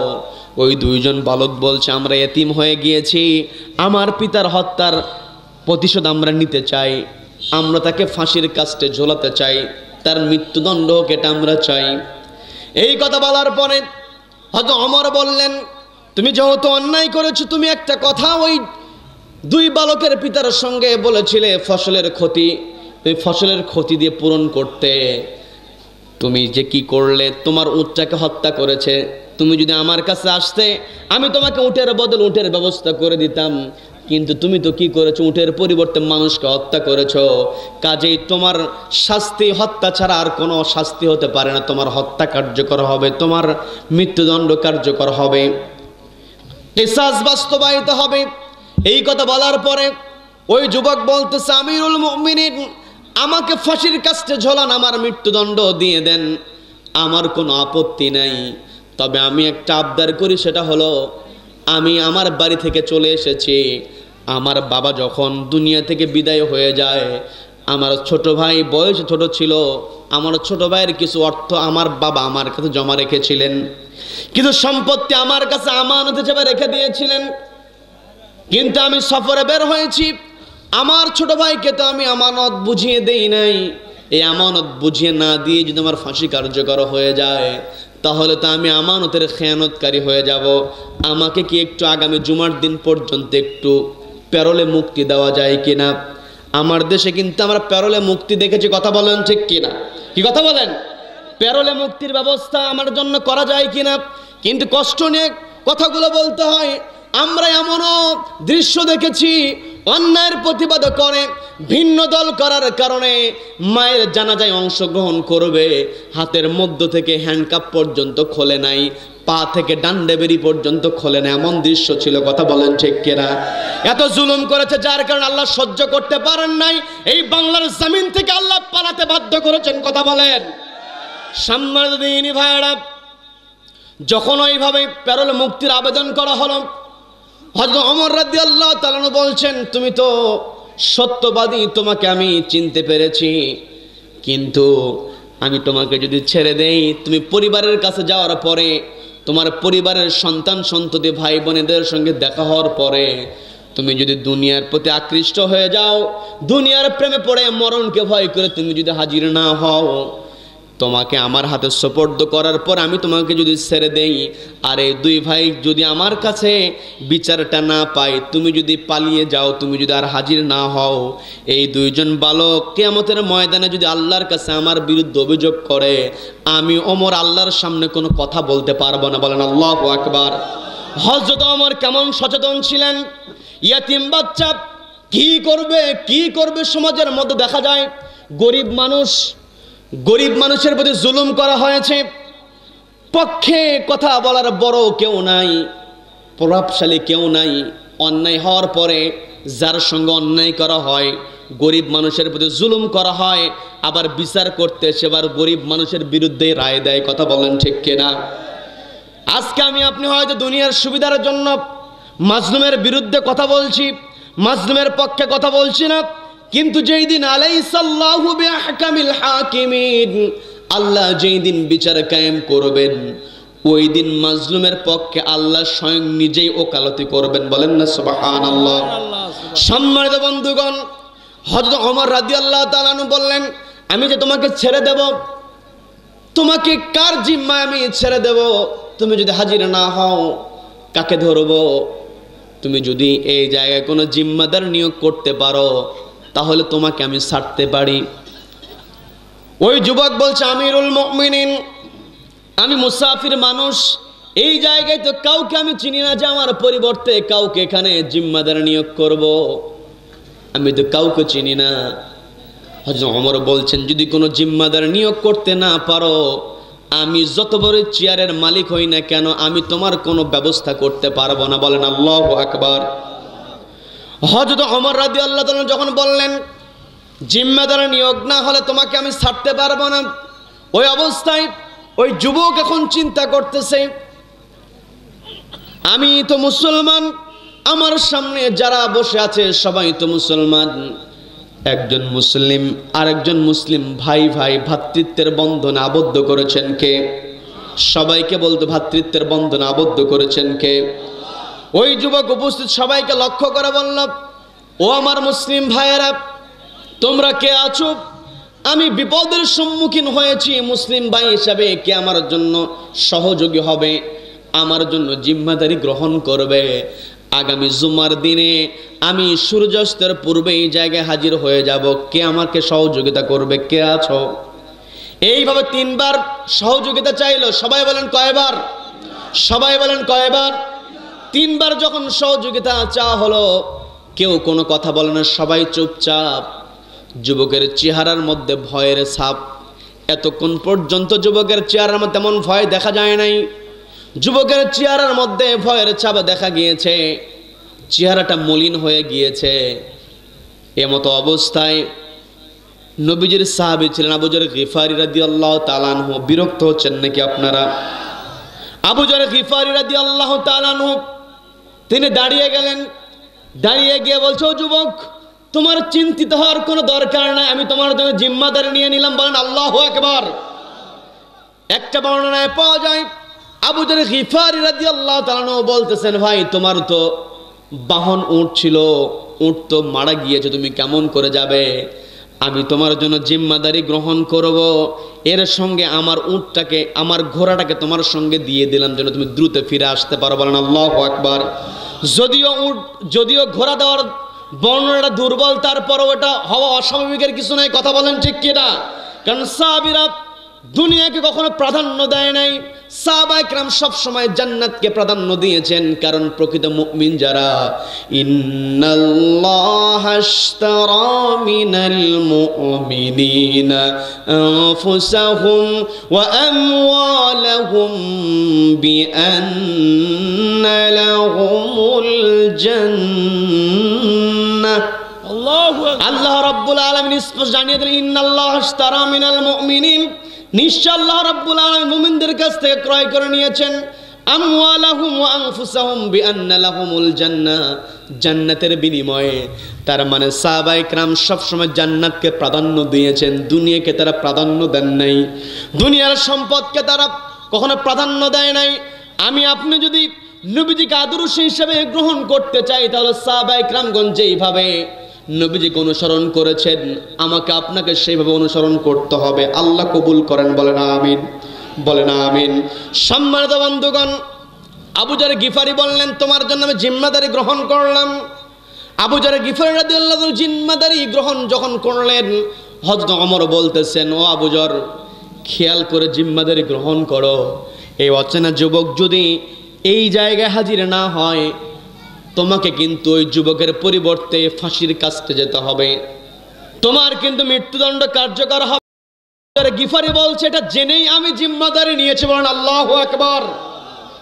এই কথা বলার পরে ওই দিনের মতো আদালত মুলতবি হয়ে গেল। সেই দিন ঘোষণা হযরত ওমর দিয়ে দিলেন, আগামী জুমার দিনে সূর্যাস্তের পরে, সূর্যাস্তের পূর্বে। আরেকটা বর্ণনা পাওয়া যায় আগামী জুমার দিন জুমার নামাজের পরে উপস্থিত সবাই থাকবে, কারণ জুমার নামাজে মুসল্লির সংখ্যা বেড়ে যায়, কারণ অফিস আদালত ওই দিন বন্ধ থাকে, সবাই জমায়েত হয়। ওই সময় যারা বিভিন্ন এলাকায় ছিল, অত মসজিদ তখন ছিল না। আমরাও তো দেখেছি এখানে মুরব্বী বসে আছেন, তাদের ছোটবেলায় এত পাশাপাশি এত জামে মসজিদ থাকতো না। 5 ওয়াক্ত নামাজের মসজিদ থাকতো, কিন্তু জুমার মসজিদ কয়েকটা পাড়া মিলে একটা হতো। কথা বলেন ঠিক কিনা? কি মুরব্বী ঠিক আছে তো? ওই জুমার দিনে সবাই একত্রিত হতে। হযরত ওমর বললেন, জুমার নামাজের পরে বিচার কার্যকর হবে, কারণ অপরাধীর শাস্তি যদি বেশি মানুষের সামনে দিয়ে দেওয়া হয়, প্রকাশ্যে দিয়ে দেওয়া হয়, সবাই দেখে নেয়, আর ওই শাস্তি দেখে এমন ভয় পেয়ে যায়, আর ওই অপরাধ করার সাহস কেউ করে না। কথা বলুন ঠিক কিনা? সম্মানিত বন্ধুগণ, আবু যর গিফারি রাদিয়াল্লাহু তাআলা জিম্মাদারি গ্রহণ করলেন। জুমার দিন পর্যন্ত ওই যুবকের জন্য সবাই অপেক্ষা করছে। জুমার দিন এসে গিয়েছে, জুমার নামাজের আজান হয়ে গিয়েছে, যুবকের কোনো চেহারা দেখা যায় না, যুবকের আসার কোনো লক্ষণ নাই। হযরত ওমর রাদিয়াল্লাহু তাআলা খুতবা দিবেন। খুতবা দেওয়ার আগে আবু যর গিফারিকে বললেন, আবু যর গিফারি, জুমার নামাজের পরে মৃত্যুদণ্ড কার্যকর করার কথা আছে। 2 জন বালক হাজির হয়েছে, ওই যুবক যদি হাজির না হয়, তাহলে তুমি তোমার মৃত্যুর জন্য প্রস্তুত হয়ে নাও। আবু যর গিফারি রাদিয়াল্লাহু তাআলা তিনি নামাজ আদায় করলেন। নামাজ শেষ হয়ে গেল, উপস্থিত সবাই কানাকানি করছে, বলছে, আবু যর গিফারি কেন এই বোকামি করতে গেল? কি দরকার ছিল? এই চেনা নাই জানা নাই যুবকের জন্য কেন জিম্মাদারি গ্রহণ করলো, এতে এই বোকামি কাজ করলে এখন অপরাধ না করেও ফাঁসির কাজটা ঝুলতে হবে? কথা বলার সুযোগ আছে না নাই? সবাই বলছে, এমনকি যারা মোহাব্বত করে ভালোবাসে আবু যর গিফারির জন্য তারা কান্নাকাটি করছে, কারণ আবু যর গিফারি ছিলেন ধনাঢ্য ব্যক্তি, তিনি দান করেছেন, তিনি ছিলেন কোমল ভাষী মানুষ, সুন্দর করে কথা বলতেন। তার সঙ্গে যাদের সখ্যতা আছে তাদের অনেকে কান্নাকাটি করছে। আজকে নিরাপদ মানুষের ফাঁসি কার্যকর হবে, না জানি কি হয়। একটা পর্যায়ে হযরত ওমর রাদিয়াল্লাহু তাআলা আনহু অর্ডার দিয়ে দিলেন যে ফাঁসি কার্যকর হয়ে যাক। একেবারে জল্লাদ রেডি, ফাঁসি কার্যকর হবে, মৃত্যুদণ্ড কার্যকর করা হবে। এমন সময় দূর থেকে লক্ষ্য করা গেল মরুভূমির মধ্যে থেকে কে যেন ঘোড়া দাবড়িয়ে এগিয়ে আসে। হঠাৎ করে মাঝখান থেকে একজন চিৎকার দিয়ে উঠেছে। আপনার সবাই তো আমার দিকে তাকিয়ে আছেন, মাঝখান থেকে কেউ যদি চিৎকার করে কেউ আর আমার দিকে তাকাবে না, ওই দিকে তাকাবে। আবার কেউ চিৎকার দিয়ে টেস্ট করার দরকার নাই। মাঝখান থেকে একজন চিৎকার দিয়েছে, একটু তোমরা থামো। সবাই তার দিকে তাকিয়েছে, কি ব্যাপার, তোমার কি হলো, তুমি আবার চিৎকার করো কেন? বলতে যদি দেখো দূর থেকে কে যেন আসছে, আমরা একটু অপেক্ষা করি, ওই ঘোড়াওয়ালা তো যুবক হলেও হতে পারে, একটু অপেক্ষা করি। যদি ওই ঘোড়াওয়ালা যুবক না হয় তারপরে না হয় আমরা আবু যর গিফারের ফাঁসি কার্যকর করব, কিন্তু একটু অপেক্ষা করি, ওই ঘোড়াওয়ালা পৌঁছা পর্যন্ত অপেক্ষা করি। হযরত ওমরের কাছ থেকে অনুমতি চাওয়া হলো। হযরত ওমর ওই দুই বালককে বলল, তুমি আর কি অনুমতি দাও নাকি? বলেন আল্লাহু আকবার। হযরত ওমর হচ্ছে সর্বময় ওই রাষ্ট্রের মধ্যে সর্বোচ্চ ব্যক্তি, সর্বোচ্চ চেয়ারে তিনি বসেছেন, তার কাছে অনুমতি চাওয়া হয়েছে। তিনি বলতেছেন, আমি কি অনুমতি দেব? ওই দুই বালককে বলতেছে, তোমরা যদি অপেক্ষা করতে বলো তবে আমি ওমর অপেক্ষার কথা বলবো। বলেন আল্লাহু আকবার। এটা ইসলাম। ইসলাম সর্বোচ্চ নিরাপত্তা দিয়েছে, সর্বোচ্চ ন্যায় প্রতিষ্ঠা ইসলাম করেছে। ইসলাম ব্যতীত কখনো ন্যায় ইনসাফ প্রতিষ্ঠা হতে পারে না। কথা বলেন ঠিক কিনা? হযরত ওমরকে যখন ওই দুই বালককে বলল, তোমরা কি অপেক্ষা করতে রাজি নাকি? দুই বালক বলছে, ঠিক আছে, অপেক্ষা করছি। যখন ধীরে ধীরে এগিয়ে আসে, চেহারা ধীরে ধীরে ক্লিয়ার হয়ে যায়। একটা পর্যায়ে ঘোড়া যখন কাছাকাছি চলে এসেছে, ওই ঘোড়ার পর থেকে শহরে দৌড়ে গিয়ে আবু যর গিফারির কাছে গিয়ে বলতেছে, ভাই তোমাকে তো আমি পেরেশানির মধ্যে ফেলেছিলাম, আমাকে তুমি ক্ষমা করে দাও। বলেন আল্লাহু আকবার। যখন ঘোড়া থেকে ওই দৌড়ে নেমে এসে আবু যর গিফারির কাছে দাঁড়িয়ে গেল, দাঁড়িয়ে গিয়ে যখন ক্ষমা চাইল, ক্ষমা চাওয়ার পরে ওই যুবক বলতেছে, আমিরুল মুমিনিন, দ্রুত আমার ফাঁসি কার্যকরের জন্য অর্ডার দিয়ে দেন, আমার ফাঁসি কার্যকর হতে আর দেরি করা হোক, এটা আমি চাই না। বলেন আল্লাহু আকবার। বলেন আল্লাহু আকবার। ওই যুবক বলতেছে, নির্ধারিত সময় এমনিতেই পেরিয়ে গিয়েছে, আর আমার যেই মৃত্যুদণ্ড দেওয়া হয়েছে, আমার যে ফাঁসির অর্ডার দেওয়া হয়েছে, এই ফাঁসির অর্ডার তো কোরআনের আলোকে দেওয়া হয়েছে, আর কোরআনের আলোকে যে বিচার কার্য সম্পন্ন করতে হয়, ওই বিচার দেরি হোক আমার দ্বারা, এটা আমি আর চাই না। বলেন আল্লাহু আকবার। ওই যুবক কি করছিল? এগিয়ে যাচ্ছিল মৃত্যুর মুখোমুখি হওয়ার জন্য, এগিয়ে যাচ্ছি। এমত অবস্থায় ওই দুইজন বালকের মধ্য থেকে একজন ভাই গিয়ে ওই যুবকের সামনে দাঁড়িয়ে বলতেছে, কোথায় যাও? ওই ফাঁসির মঞ্চের দিকে যাওয়ার পূর্বে তোমার সঙ্গে একটু কথা আছে। বলেন আল্লাহু আকবার। যারা এই বিচার দিয়েছে, যারা এই ফাঁসির কার্যকরের জন্য বারবার হযরত ওমরকে বলেছে, তাদের মধ্য থেকে এক ভাই গিয়ে বলছে, ওই ফাঁসির মঞ্চে যাওয়ার পূর্বে তোমার সঙ্গে একটু কথা বলতে চাই। যুবক বলছে, ভাই দ্রুত বলো, আমি আর দেরি করতে চাই না, তোমার কি জানার ইচ্ছা, কি কথা বলতে চাও? ওই যুবক বলতেছে, ওই বালক বলতেছে, তুমি তো এখান থেকে গিয়েছিলে, তুমি যাওয়ার সময় একজন জিম্মাদার নিয়োগ করা হয়েছে, তুমি তো চাইলে পরিবারের সঙ্গে মিলেমিশে থাকতে পারতে, তোমাকে ধরার মতো তো আমাদের কেউ ছিল না, নিজেকে আড়াল করতে পারতে, পালিয়ে থাকতে পারতে। তুমি আজকে এখানে হাজির হয়েছো মানে সরাসরি তুমি মৃত্যুর সঙ্গে আলিঙ্গন করতে এসেছো, মৃত্যুকে আলিঙ্গন করার জন্য তুমি এসেছো। আমার বড় জানতে ইচ্ছে করছে, দুনিয়ার মায়া তুমি কেন ত্যাগ করলে?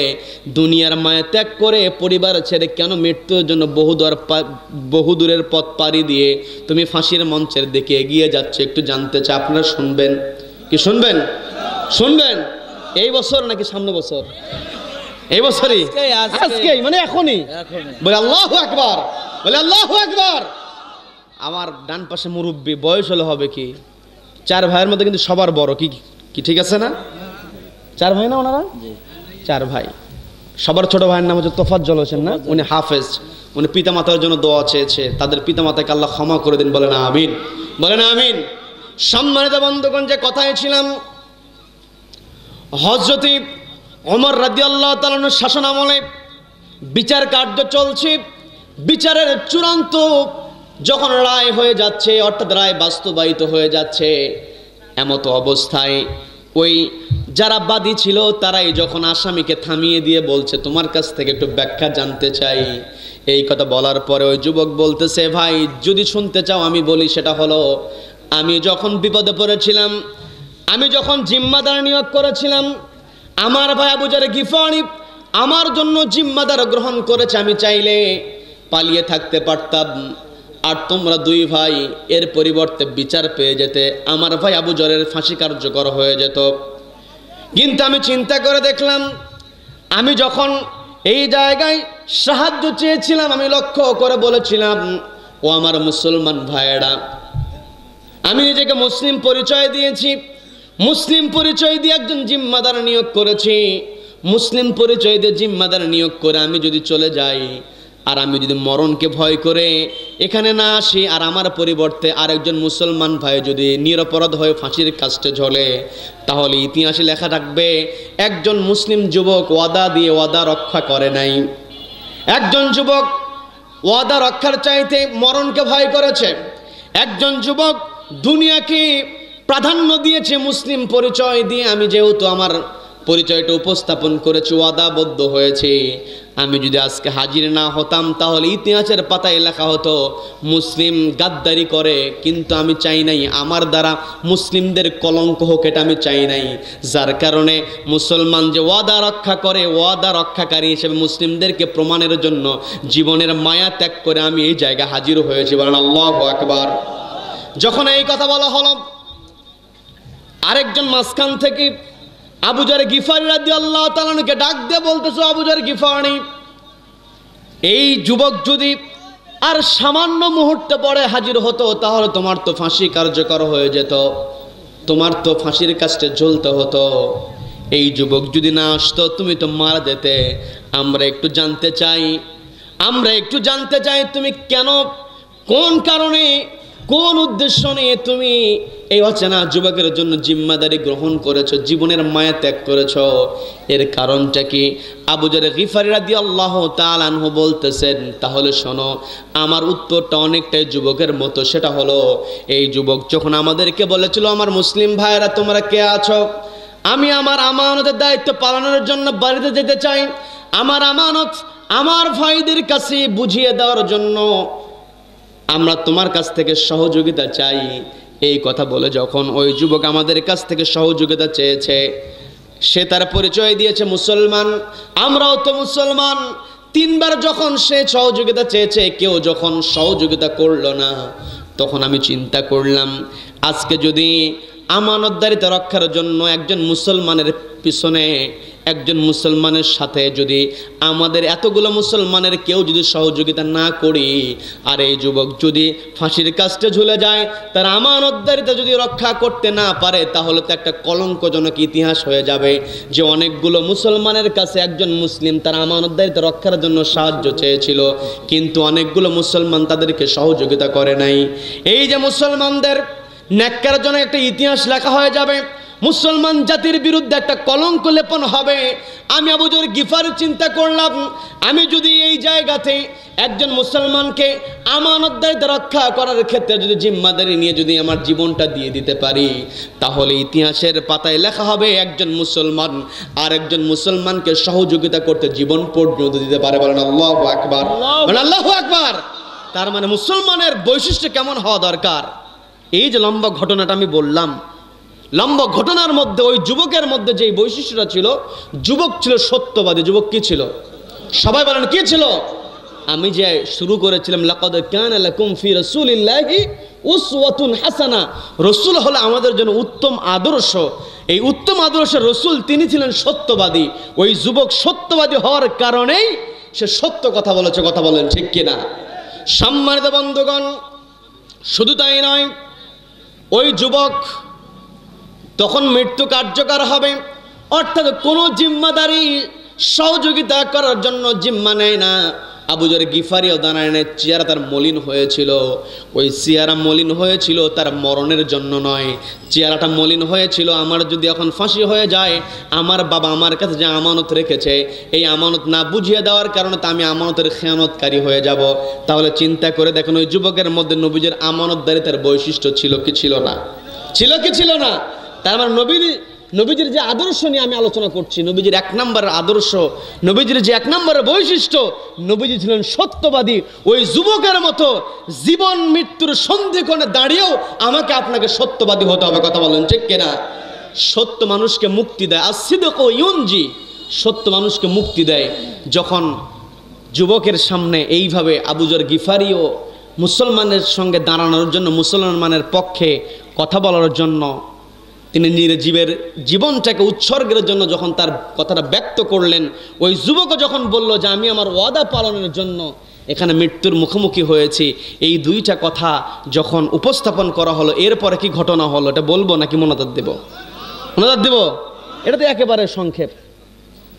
সংক্ষেপ করিও না, ফজরের নামাজ সবাই কায়দা করিবে। সংক্ষেপ করবো না? করে না, ফজরের নামাজ কায়দা করিবে, নামাজে বসে সচেতন বলি আলহামদুলিল্লাহ, বলি আলহামদুলিল্লাহ। আজকে কত তারিখ? এই কত তারিখ আজকে? 14 তারিখ। কিসে 14 তারিখ? 15 গেছে। 15 তারিখ। 15 তারিখ। এই 15 তারিখ হয়ে গেছে না? তার মানে 15 তারিখের মাহফিলের বক্তা তো আলাদা। হ্যাঁ, 15 তারিখের বক্তা আলাদা না? আবার 15 তারিখে আমি দাওয়াত নিয়েছি আলাদা জায়গায়, আমি তখন ওই এলাকার মানুষের বক্তা। কি কথা বলেন? কি কথা বলেন? যেটুকু এখন আমরা শুনবো এটা আমাদের জন্য বোনাস। বলি আলহামদুলিল্লাহ, বলি আলহামদুলিল্লাহ। এই যে আমরা এখানে বসে আছি, রব্বুল আলামিন আমাদেরকে বসার তৌফিক দিয়েছেন। এই যে বসার তৌফিক আল্লাহ দিয়েছেন, এই দুনিয়া ছেড়ে আমি আপনি চলে যাব। কিয়ামতের কঠিন মুহূর্তে আমাকে আপনাকে আল্লাহর সামনে মুখোমুখি হতে হবে। আমার আপনার আমল নামায় যদি আমল না থাকে, আবার পৃথিবীতে আমল করে, ভালো কাজও করে, নামাজও ঠিক মতো পড়ে, কিন্তু আবার নামাজের রাকাতের মধ্যে সুদেরও হিসাব করে, আছে না? আছে না? অফিসার বলে দ্রুত করেন ভাই, যেটা দিতে চাইছিলেন দ্রুত করেন, জোহরের আজান হয়ে গেছে, টাকাটা দেন, আমি ডয়ারে ঢুকাই নামাজ পড়বো। বলে কি বলে না? ঘুষ চাচ্ছে, কয় দ্রুত করেন, আজান হয়ে গেছে। ঘুষও খায় আবার নামাজও পড়ে, আছে না নাই? আছে না নাই? সুদও খায় আবার নামাজও পড়ে, আছে না নাই? আর এক অফিসার আছে, ঘুষ হাত দিয়ে নেয় না, কত পকেটত দেন। ও পকেটের দেন না, কয় রোজা আছি, আলাদা বাক্স, কয় রোজার দিনে তো নেওয়া যাবে না, ওই আলাদা বাক্সের মধ্যে রাখে দেন, আমি ইফতারের পরে খুলবো। আছে না নাই? আছে না নাই? শয়তান এদের কারবার দেখে বলে যে আমি কত বড় শয়তান, এ তো আমার পীর সাহেব। কি কথা বলেন? কি কথা বলেন? শয়তানও কিছু শয়তানি দেখে অবাক হয়ে যায়। মসজিদ নির্মাণ করবে, মডেল মসজিদে, সেখানেও পর্যন্ত দুর্নীতি করেছে, কথা বলেন ঠিক কিনা? মডেল মসজিদের দায়িত্ব দেওয়া হয়েছে, সেখানে মডেল মসজিদের ইটের টাকা পকেটের মধ্যে নিয়ে পাতি নেতা ঘুরে বেড়ায়, আছে না নাই? আছে না নাই? আজকে সেই সমস্ত পাতি নেতা কোথায়? কি কথা বলেন? নাই, কোথাও খুঁজে পাওয়া যায় না।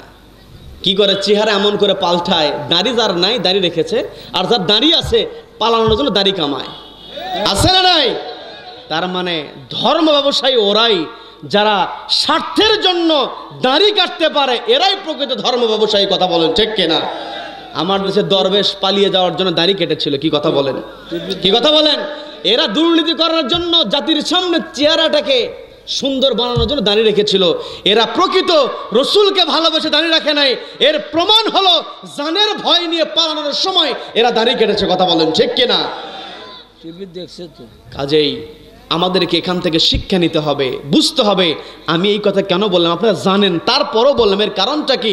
যত বড় ধনাঢ্য ব্যক্তি আমি আপনি হই না কেন, ধনাঢ্য ব্যক্তি যত বড়ই হই না কেন, অপরাধ যদি আমি করি, দুনিয়াতে আমাকে অবশ্যই লাঞ্ছনিত হতে হবে, আখিরাতে তো শাস্তি ওটা তো আছেই, কি কথা বলেন?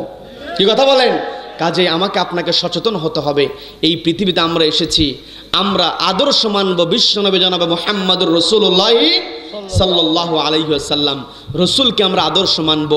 আর সমাজে রসুলকে তো আমরা সরাসরি পাবো না, কিন্তু আমার সমাজের মধ্যে দেখতে হবে যে কোন নেতার চরিত্রের মধ্যে রসুলের আদর্শ আছে, ওই নেতার পিছনে যাওয়া যাবে। কিন্তু যেই নেতা মিথ্যা কথা বলে, আমানতের খেয়ানত করে, ওই নেতার পিছনে কখনো মুসলমান মিছিল দিতে পারে না। কথা বলেন ঠিক কিনা? মুসলমানের নেতা নির্বাচিত হবে নবীজির আদর্শ দেখে। নেতা সত্যবাদী হলে ওই নেতার পিছনে আমরা মুসলমান আছি। নেতা যদি আমানতদার হয়, ওই নেতার পিছনে আমরা আছি। যেই নেতা ওয়াদা করে ওয়াদা পালন করবে, ওই নেতার পিছনে আমরা যেতে পারবো। কিন্তু যেই নেতা ওয়াদা খেলাফ করে, ওই নেতার পিছনে মুসলমান কখনো যেতে পারে। কাজেই আমাকে আপনাকে রসুলের আদর্শ মানতে হবে। এক রাতে তো অনেক কথা বলতে হয়, কিন্তু কোরআন এমন একটি কথা, 2 ঘন্টায় আর কত কথা বলা যায়? কি কথা বলেন? যতগুলো কথা বলেছি, আমার আপনার আদর্শ, লাকাদ কানা লাকুম ফি রাসূলিল্লাহি উসওয়াতুন হাসানা, রসুলের মধ্যে উত্তম আদর্শ। নবীজির জীবনী নিয়ে তো কথা বললে অনেক কথা বলা যাবে। নবীজির জীবনী থেকে সত্যবাদীদের কথা বলা হয়েছে, আমানতদারিতার কথা বলা হয়েছে, ওয়াদা পালনের ব্যাপারেও কথা বলা হয়েছে। যেই বৈশিষ্ট্যটা আমরা যুবকের কাহিনীর মাধ্যমে আমরা জানতে পেরেছি। যুবক তার ওয়াদা পালনের জন্য জীবনের মায়া ত্যাগ করে হাজির হয়েছে। যুবক জীবন মৃত্যুর সন্ধিক্ষণে দাঁড়িয়ে বাবার রেখে যাওয়া আমানতের কথা, আমি আপনি হলে যারা দুনিয়া নিয়ে যারা আমরা চিন্তা করি, তাহলে আমরা কি করতাম? যেহেতু আমি মারাই যাব, এই সম্পদ যদি আমার ছোট ভাইকে বুঝিয়ে দেই, তাহলে আমার ছেলে পেলে কি করবে? অতএব আমার ওই জায়গাতেই থাকুক, আমার ছেলে পেলে পাক। কি কথা বলেন? কি কথা বলেন? কিন্তু ওই যুবক কি করলো? জীবন মৃত্যুর সন্ধিক্ষণে দাঁড়িয়ে হয়তো ওমরের কাছে বলছে, আমার আমানতদারিতা আমাকে রক্ষা করতে হবে। শুধুমাত্র ঘটনা শুনলেই হবে না, ওই ঘটনা থেকে শিক্ষা নেওয়ার দরকার আছে না নাই? যুবক যেমন আমানতদারিতার সর্বোচ্চ দৃষ্টান্ত স্থাপন করেছে, আমাকে আপনাকেও আমানতদারিতার সর্বোচ্চ দৃষ্টান্ত স্থাপন করতে হবে। রব্বুল আলামিন কবুল করেন, বলেন আমিন। সম্মানিত ভাইরা, যখন আবু যার গিফারি রাদিয়াল্লাহু তাআলা আনহু বললেন, আমি মুসলমান জাতিকে কলঙ্ক মুক্ত করার জন্য একজন মুসলমান আরেকজন মুসলমানের জন্য জীবন দিয়ে হলেও সহযোগিতার জন্য এগিয়ে আসে, এটা প্রমাণ করার জন্য চিনি নাই জানি নাই অচেনা যুবকের জন্য আমি জিম্মাদারি গ্রহণ করেছি। এই কথা বলার সঙ্গে সঙ্গে ওই 2 জন বালক 2 ভাই পরামর্শ করে হযরত ওমরের সামনে দাঁড়িয়ে বলতেছে, আমিরুল মুমিনিন, যেই যুবক ওয়াদা পালন করেছে, মুসলমানকে কলঙ্কিত করতে চায় নাই, মুসলিম জাতিকে কলঙ্ক মুক্ত রাখার জন্য জীবনের মায়া ত্যাগ করে হাজির হয়েছে, আবার আবু যর গিফারি মুসলিমকে সহযোগিতা করার জন্য জীবনের মায়া ত্যাগ করে অচেনা যুবকের জন্য জিম্মাদারি গ্রহণ করেছে। এই যে তারা সহযোগিতা করেছে, আমরাও তো মুসলমান, আমরাও একজন মুসলিম হয়ে আরেকজন সত্যবাদী মুসলিম ভাইকে ক্ষমা করে আমরাও ইতিহাস স্থাপন করতে চাই। আল্লাহু আকবার। তার মানে ওই যুবক যখন সত্য তুলে ধরলো, ওই 2 ভাই অবাক হয়ে যে সত্যবাদী বালক, সে আসলেই আমার বাবাকে মারতে চায় নাই, কাজে একে ক্ষমা করে দেওয়া যায়। যুবক ক্ষমাপ্রাপ্ত হয়ে গেল। একজন মুসলমান আরেকজন মুসলমানকে ক্ষমা করে দিল।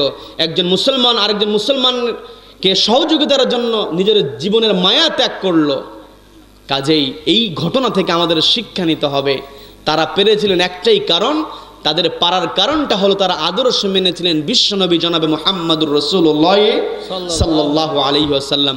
রসুলকে তারা আদর্শ মেনেছিলেন। আজও সমাজে আমি আপনি চলতে গেলে এই পৃথিবীতে মানুষ 2টা ক্যাটাগরিতে পড়তেই হবে। কয়টা ক্যাটাগরি? সবাই বলেন কয়টা ক্যাটাগরি? আমি গত বৃহস্পতিবারে অনেক ভাই গিয়েছিলেন ওই কোন জায়গার, কাজিরহাট, ওই পাশে আমি বলেছিলাম যে বালাপাড়ায়, সেখানে আমি বলেছিলাম যে পৃথিবীতে মানুষ 2 শ্রেণীর হবে, একটা হয় জালিম হবে আর একটা মাজলুম হবে। মাজলুমের কাতারে আমাকে আপনাকে থাকতে হবে। জালিমের পক্ষে কখনো কোনো কথা বলা যাবে? মাজলুমের পক্ষে কথা বলতে গিয়ে যদি আমাকে নিজেকেও মাজলুম হতে হয়, মাজলুম হব, তবুও জালিমের ব্যাপারে আমরা সব সময় প্রতিবাদী হব। কথা বলেন ঠিক কিনা? আল্লাহ কবুল করেন, বলেন আমিন। আর জালিমকে যদি আমরা ঠেকাতে চাই, প্রতিবাদ করতে চাই, তাহলে সমাজের মধ্যে আমাদেরকে আবারও 2টা ক্যাটাগরিতে যেতে হবে। সেটা হলো হয় নেতৃত্ব দিতে হবে অথবা আনুগত্য করতে হবে। কি কথা বলেন? মাঝখানে থাকার কোনো সুযোগ নাই যে না আমি এগুলোর মধ্যে নাই। কতগুলো মানুষ আছে না, কয় না এগুলো ঝামেলার মধ্যে আমি নাই। আরে দুনিয়াটা তো সিজনুল মুমিন ও জান্নাতুল লিল কাফির। দুনিয়াতে তো কি পরীক্ষার জায়গা, কারাগার, এখানে তো ঝামেলা থাকবেই। আপনার চোখের সামনে অন্যায় আসবে, ওই অন্যায়ের প্রতিবাদ করতে গিয়ে আমাকে ঝামেলায় পড়তে হবে, এটার নামই দুনিয়া। কথা বলেন ঠিক কিনা? কয় না আমি এগুলোর মধ্যে নাই, আমি এদিকেও নাই ওইদিকেও নেয় না, এটা বলার কোনো সুযোগ নাই। আমাকে আপনাকে হয় নেতৃত্ব দিতে হবে অথবা আনুগত্য করতে হবে।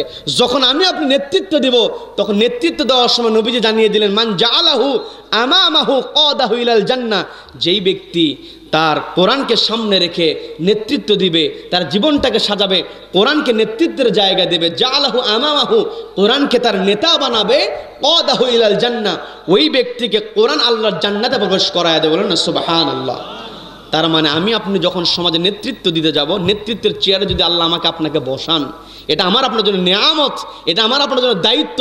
কিন্তু দায়িত্ব পাওয়ার পরে দুনিয়ার মোহে পাগল হওয়া যাবে না, কোরআনকে সামনে রাখতে হবে, নবীজির আদর্শ লালন করে নেতৃত্ব দিতে হবে। আর আমার আপনার যদি নেতৃত্ব দেওয়ার যোগ্যতা আল্লাহ যদি না দেন, তাহলে আমাকে আপনাকে আনুগত্য করতে হবে। আনুগত্য করতে হবে এমন নেতার, যেই নেতার মধ্যে নবীজির আদর্শ আছে। কি কথা বলেন? তার মানে দুইটা ক্যাটাগরি, হয় নেতা হতে হবে অথবা আনুগত্য করতে হবে।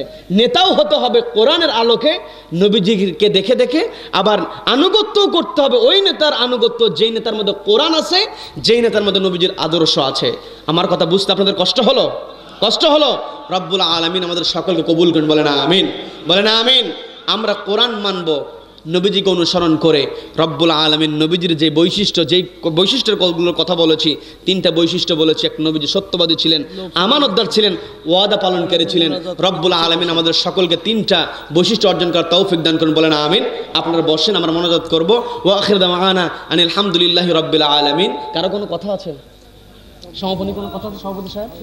আচ্ছা, আপনারা কেউ উঠবেন না, আপনারা কেউ উঠবেন না, একেবারে সংক্ষেপে তিনি মুখতাসার আপনাদেরকে ধন্যবাদ জ্ঞাপন করবে। এরপরে এই গভীর রজনীতে আমরা চাইবো কার কাছে? সবাই চাইবো কার কাছে? অতএব কেউ আর উঠবেন না, আমরা আল্লাহর কাছে চাইবো। সমাপনী কথা বলছেন।